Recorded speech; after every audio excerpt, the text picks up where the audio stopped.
Production support for In Focus is provided by Smithville, a locally owned business serving central and southern Indiana since 1922 with residential and business internet, voice, and security services. Smithville, local pride, global technology. Information at smithville.net. Hoosier Energy, providing electricity for central and southern Indiana electric cooperatives and their member customers. Information at hepn.com. And by viewers like you.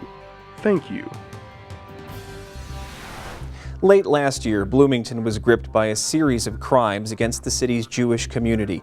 But South Central Indiana isn't the only area fighting anti-Semitism. An audit provided by the Anti-Defamation League reports that in 2009 there were more than 400 such vandalism cases nationwide, including rocks thrown through synagogue windows, anti-Semitic graffiti, and attacks on Jewish cemeteries. Tonight we'll discuss these issues and others as we put tolerance and diversity in focus.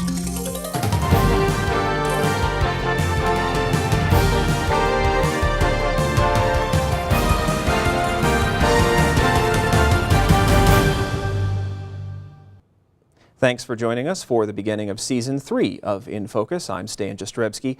If you have questions for one of our studio experts during tonight's program, please email us at infocus@indiana.edu or call us at 1-800-987-9848. According to the latest FBI statistics, in 2009 there were more than 8,000 hate crimes in the U.S., including more than 4,000 committed because of racial bias and 1,500 religious crimes. WTIU's Shamika Neely has more. The most recent statistics from the Anti-Defamation League show more than 1,200 anti-Semitic events occurred around the country in 2009. In December, police investigations led to the arrest of an IU staff member who's accused of committing anti-Semitic acts in Monroe County. Members of local religious groups, community organizations, and city officials responded with a message of respect and tolerance. Together, they formed the group Bloomington United to ensure the values of the city would be upheld. This coalition of community members came together to say, basically, not in our yards. We don't want this in our yards. We don't want it in our towns. We don't want it anywhere. Most people understand that communities have issues. I think what it has done, though, it has changed the way we view ourselves. I think there was a time when people who lived in Bloomington thought that we were this haven in the Midwest, and so now we're understanding that we do have some of the same issues that other communities have, and so maybe we're not as removed from the rest of the world as maybe we thought we were. We see maybe fewer incidents of racism or even anti-Semitism, but then you get, one of these very nasty incidents, and it just makes you realize this is an ongoing issue. I think it's so important that we address these things when they happen, but I think it's the nature of human beings that, prejudices continue, and it's just an ongoing issue. So I don't have an easy answer to that. Calendar Anderson says finding ways to respond to incidents should be something that is done 365 days a year, while she says education, creative innovation, and community support change begins with oneself. The other thing is to continue to live our values and to continue to live out that value of acceptance and diversity and nonviolence and appreciation. And so I think that as individuals, that's what we do. We do that in our homes, we do that in our workplaces, we do that in our communities of faith. So those are things we do individually. As organizations, we can make sure that we continue that acceptance of diversity in our organizations and make our organizations and our workplaces open for people of different races and nationalities and sexual orientation. So it's just making sure that we're talking and we're listening, and that we're changing what needs to be changed in order to make everybody feel welcome. Anti-Semitism has plagued the world for centuries. Tonight, we'll discuss how and if it has changed the reputation of Bloomington. Plus, we'll talk about acceptance and equality amongst various groups as we put tolerance and diversity in focus.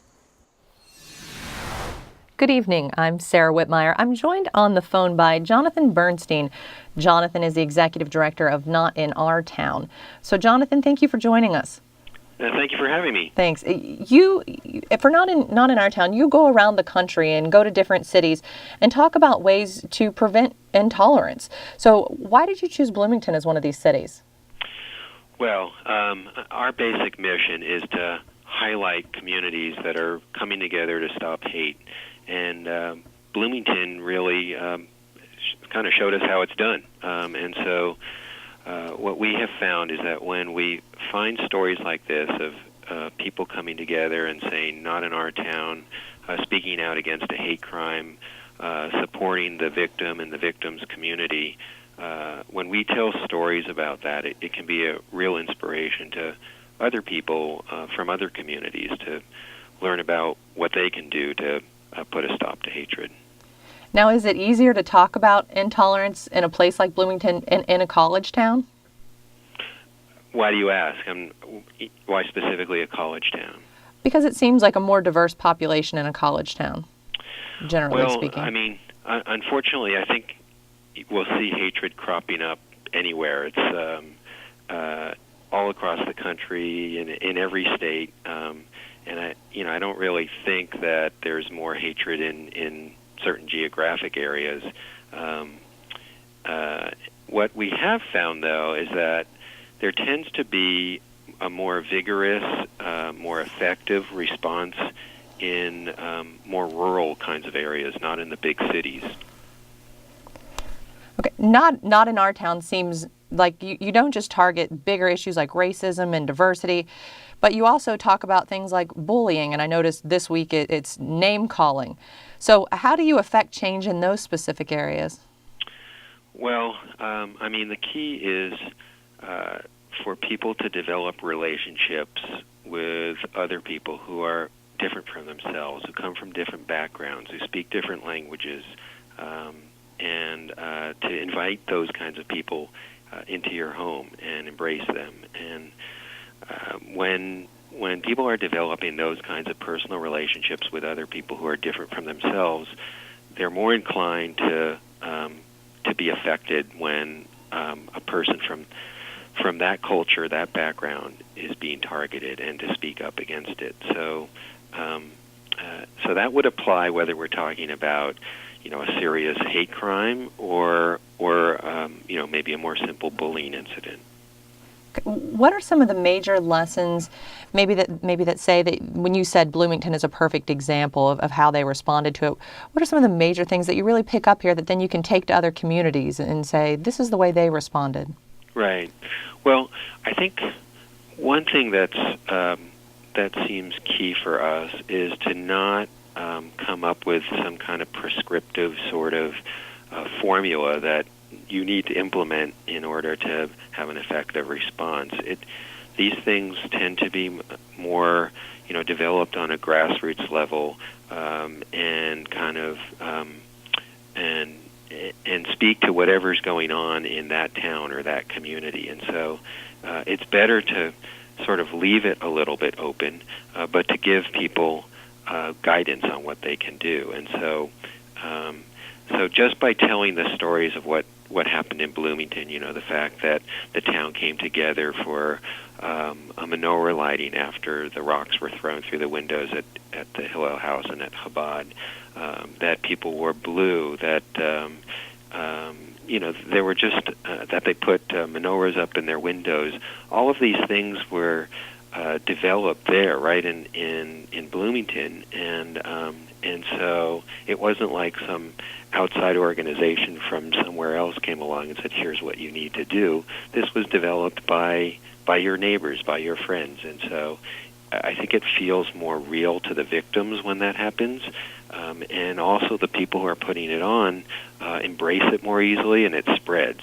So a lot more people, grab hold of it. Sure. Well, thank you so much for being with us tonight, Jonathan. Unfortunately, that's all the time we have. Sure. Thanks for having me. Thank you. Back to you, Stan.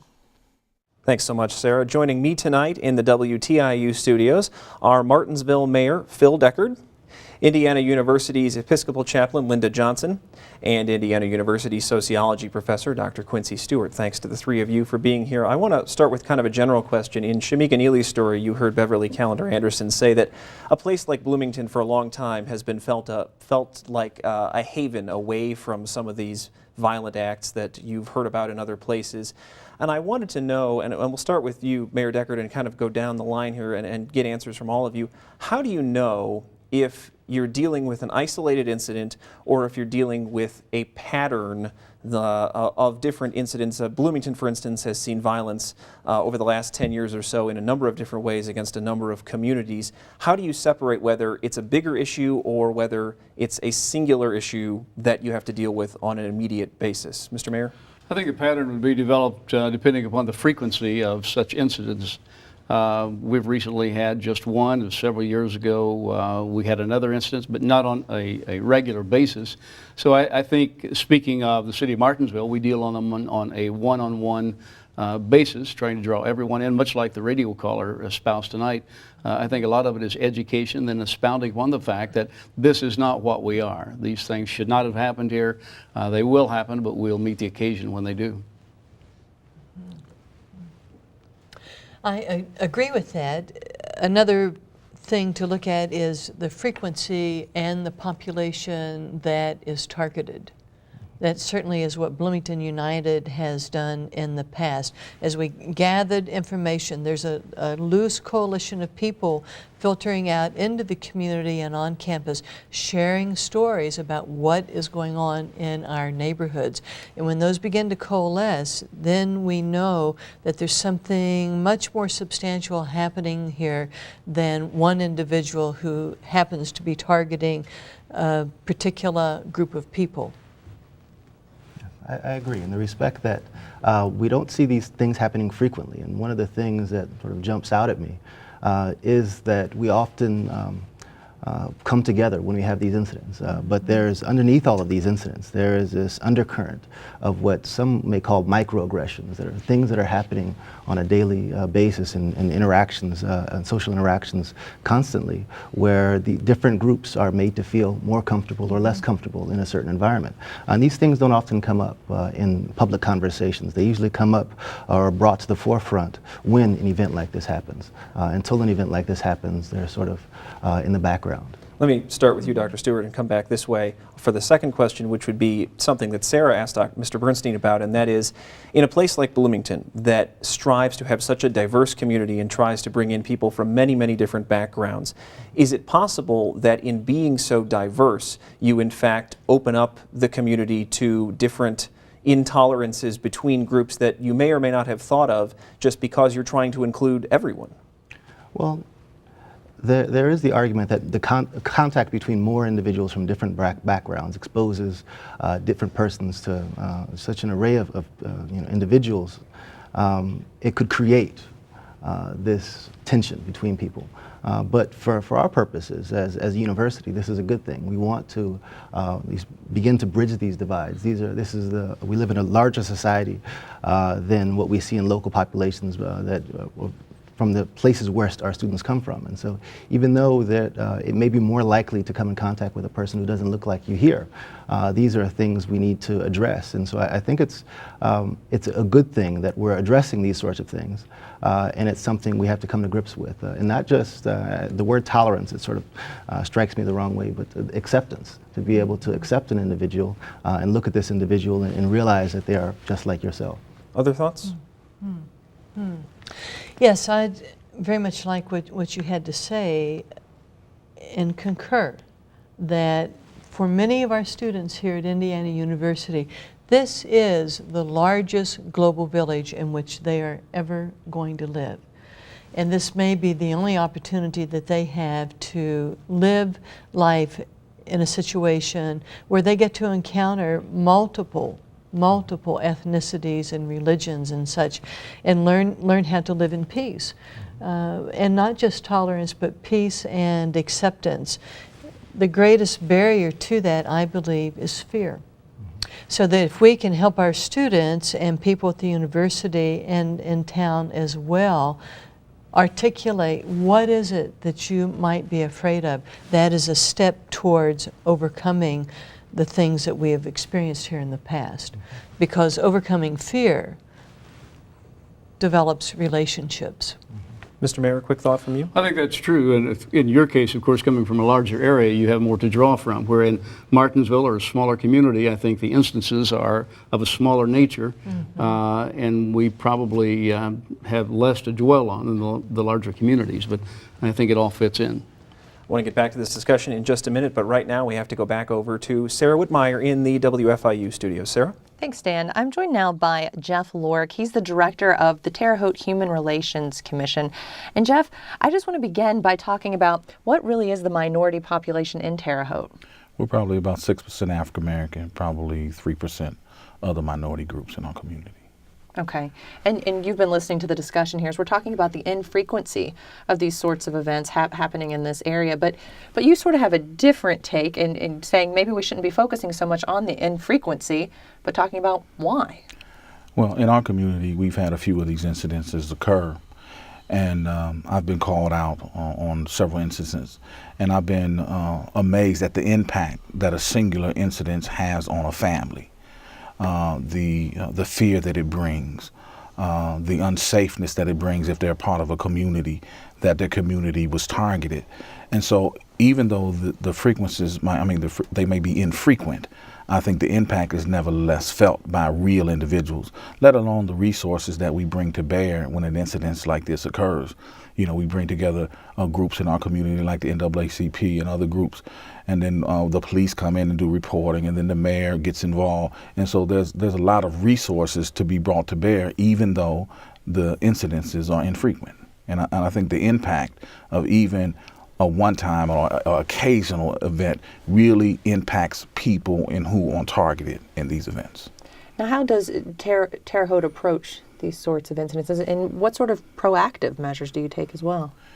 Well, in terms of proactive, we try to, I know my own agency, the Human Relations Commission, we sponsor a diversity writing contest in our elementary schools. We've introduced a diversity component to our fifth grade in elementary. We have different programs with young people to try to, as they grow up, to embrace the ideals of different people, different cultures, different places, and to have respect for all. And so those are some of the things that we do in a proactive way. And then the other thing we do is that we have coalitions that come together and discuss the climate and the atmosphere of our community. Okay. Now, what sort of challenges do you think Terre Haute faces? And are those challenges similar to what we're seeing across the state, or does Terre Haute face its own unique set of challenges? No, I think our challenges are the same that are across the nation. And part of that problem is that we don't come to the table and have real conversations over the issues of race. We don't have real conversations over the issues of fear, which is what I heard articulated earlier. We're supposedly and allegedly living in a post-racial society, but yet these kinds of incidences come up over and over again. And we have yet to sit down at the table of brotherhood and have proper dialect to really discuss the elephant in the room. You think it's a taboo subject then? I think it ignites passions and feelings from individual groups who have experienced these kinds of events and also have an historical reference point in terms of racism and discrimination. So how do we start those discussions? I think it's an old cliche. When you come into a room, leave your ego at the door. I think we have to leave some of our old concepts, our own prejudice, our own preconceived ideals about racial groups and people, and leave them at the door and come in and have open and honest dialogue about the things that are really going on in our community and how they affect us at our core. Sure. Okay. Well, that's all the time we have for Jeff. Thank you so much. Back to you now, Stan. Thanks, Sarah. I wanted to talk about something that Mr. Lorick was talking about, and that's being proactive. And one of the ways that we heard so much in the wake of the events of November and December was we need better education programs. We need to teach people the value in not being intolerant, not being racially or ethnically or religiously biased. But I wondered, that's an easy thing to say, but how do you teach someone not to be a racist or a bigot or to act in ways that are violent or harmful to other people? I mean, it seems like something that is much easier said than done. Reverend, wouldn't you agree? I would agree. I also would agree with my colleagues that the first and most important teachers that a child has are the parents. And if we want to raise a new generation in Bloomington or in this country that does appreciate diversity, that does honor differences, that is not afraid of something or someone different, then that has to start in the home.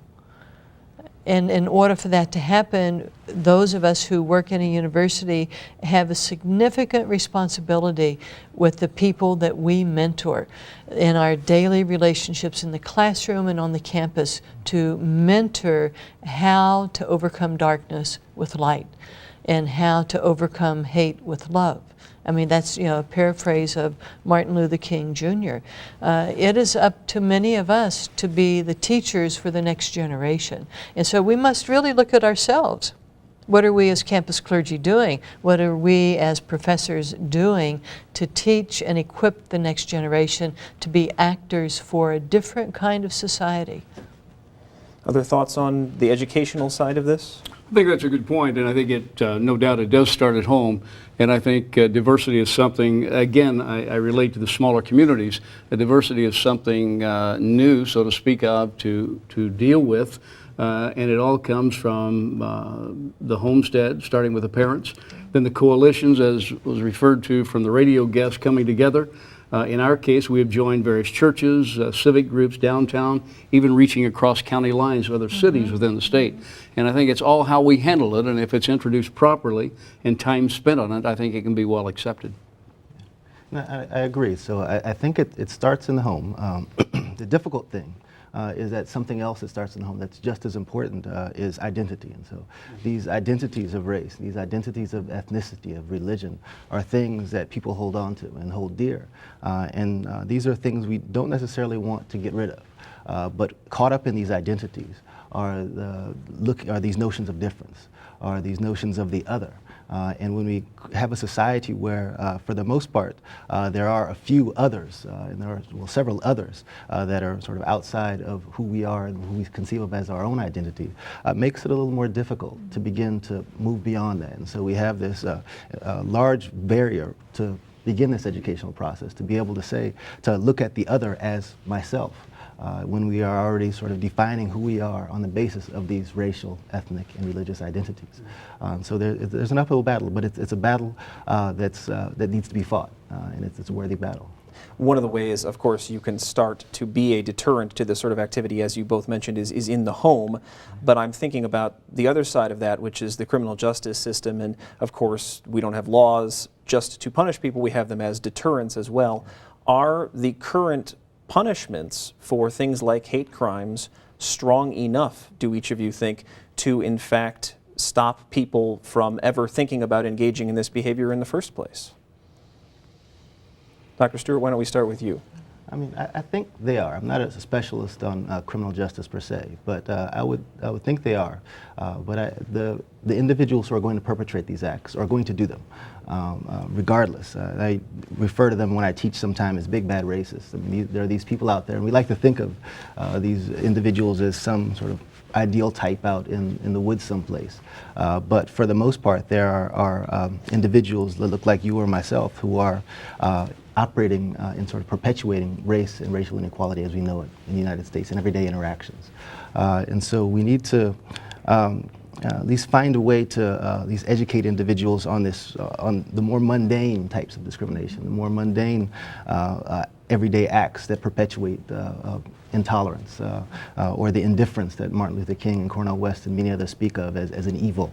And we need to find ways to at least look at those acts while the big acts are important. And I think for the most part, the legal means may prevent some of that, but for those who are really hell-bent on doing it, they're not going to prevent it. But it's these everyday things, these micro acts, these microaggressions that are really the things that at least perpetuate the larger system of inequality.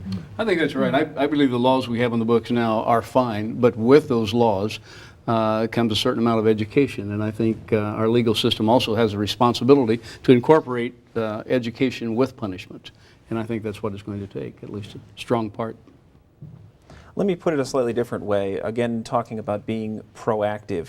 Are there ways that the state of Indiana or that communities that make up the state of Indiana can be so proactive as to be leaders in how to deal with these problems going forward? Are there actions we think that we could take within our cities, and Mr. Mayor, we'll start with you, that would stop this at its nascent stage and be able to reduce the number of people who even consider the types of things we saw in Bloomington late last year? I don't think we can ever stop it totally, but I think by having the various groups, as I mentioned before, whether it be our downtown group, whether it be an education group, incorporating the churches, other organizations, I think it's just a constant educating process, bringing about awareness of things like this, showing the positive of joining together. I think all of that forms in. And I think programs designed, at least revolving around empathy, connecting individuals from different backgrounds who wouldn't necessarily connect together, and creating a network such that individuals feel the pain of others in the community.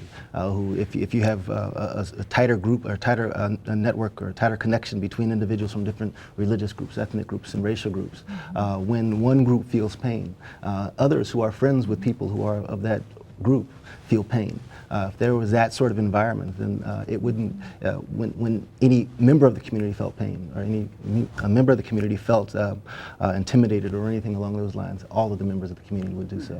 That's right. And that's an important aspect of at least moving beyond race and racial inequality and ethnic inequalities, as well as religious intolerance. Reverend, real quick, is there something you might tell a congregation about this issue, about how to be proactive and move forward and try to help future generations? I would suggest that people do their best to develop relationships with a broad spectrum of people, and that people really work on opening up their heart to differences and not be afraid of those differences, and then make a stand. Do the just thing, do the right thing, not because it's comfortable, but because your faith calls you to do that. Your faith calls you as a Christian to be inclusive and to watch out for the stranger and to welcome the stranger, not to put up fences. I think that's a good thought to leave it on. Thank you all for your time this evening. We certainly appreciate you being here. Thanks to all of you at home for watching and listening as well. Thanks as always to my co-host, Sarah Whitmire. Sarah, thanks. Thanks, Stan. Please do send us your questions for next month's In Focus to infocus@indiana.edu. You can also leave a comment or see portions of this show by going to indianapublicmedia.org/infocus. Next month, we'll talk about the ways that homelessness has grown over the past 3 years. The biggest, fastest growing population, families with children. Have a good evening.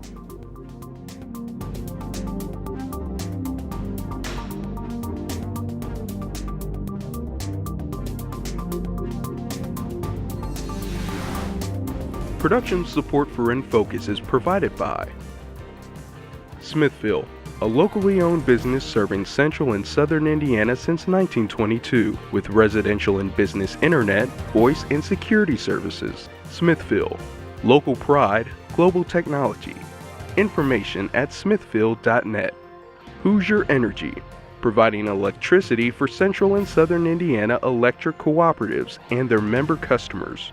Information at hepn.com, and by viewers like you. Thank you.